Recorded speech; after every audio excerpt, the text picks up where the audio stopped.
নমস্কার বন্ধুরা, কেমন আছো আমার ইউটিউব ফ্যামিলি? আমার ছোট্ট ইউটিউব ফ্যামিলি অনিমাস ব্লগে আপনাদের স্বাগত। চলো, আজকের মতন আজকে মেনু হচ্ছে, আজকে স্পেশাল দিন হচ্ছে আমার বরের বার্থডে।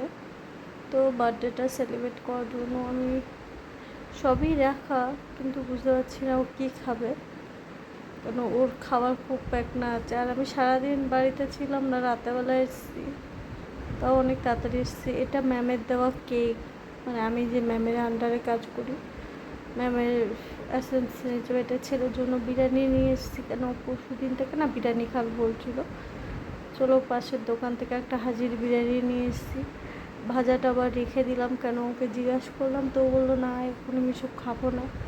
তো মাংসর তরকারি আর চিংড়ি মাছ এখন বানাবো, শুধু একটু লুচি আর একটু পকোড়া। দেখো আমি পকোড়াটা বানাচ্ছি, তোমাদের কেমন লাগবে জানি না। জাস্ট আমি নতুন স্টাইলের পকোড়া বানাচ্ছি, ওর মধ্যে একটু হালকা চিকেন, ধনেপাতা কুচি, লঙ্কা কুচি দিয়ে আমি পকোড়াটা বানাচ্ছি। এটা একটু নতুন অর্থ, আশা করি তোমাদের ভালো লাগবে। একদিন খেয়ে দেখো এইভাবে, তো আশা করি ভালো লাগবে তোমার। আর আমার ছেলে এসে বিরিয়ানিটা পেয়ে কত খুশি হয়ে যাবে দেখবে, শুধু মাথা খারাপ হয়ে যাবে। আমি কারে ব্লুটুথটা ঢুকাতে না ভুলে গেছিলাম, তো সেটাই ঢুকাচ্ছিলাম। আর কেকগুলো কত লাভলি না, আমার বড় বার্থডের জন্য কেক আনতে পারিনি, এরকম সেই ধনেপাতা চিকেন দিয়ে পকোড়া।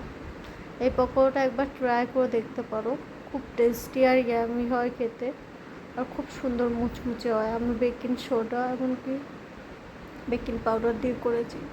তার সঙ্গে এখন লুচি কয়েকটা ভেজে নিচ্ছে, এক ফুলকো ফুলকো লুচি। আমি বেশি কিছু করলাম না। 14 তারিখে আমি তোমাদেরকে ফাইনাল একটা ভিডিও দেবো, টেনশন নেই, সুন্দর ভিডিও দেবো। কেন আমিও নতুন ইউটিউবে, তো আমিও চাই তোমরা আমাকে ভালোবাসো, আমিও চাই তোমাদেরকে ভালোবাসা দিচ্ছি যেরকম সেরকম তোমরাও আমাকে ভালোবাসা দাও, আমার ভিডিওটাকে সাপোর্ট করো, দেখো প্লাস লাইক শেয়ার করো। কেন তোমাদের কাছে আমিও নতুন, জানি একটা দুটো ভিডিও দেখে ভাববে নতুন একে কী দেখবো, প্লিজ ওরকমভাবে এড়িয়ে যেও না। ভিডিওটা দেখো, পুরোটা দেখে তারপর একটা কমেন্ট একটা লাইক করো। তো ভিডিওটা তোমরা দেখো, তোমাদের সাথে ছোট্ট একটা ব্লগ শেয়ার করলাম।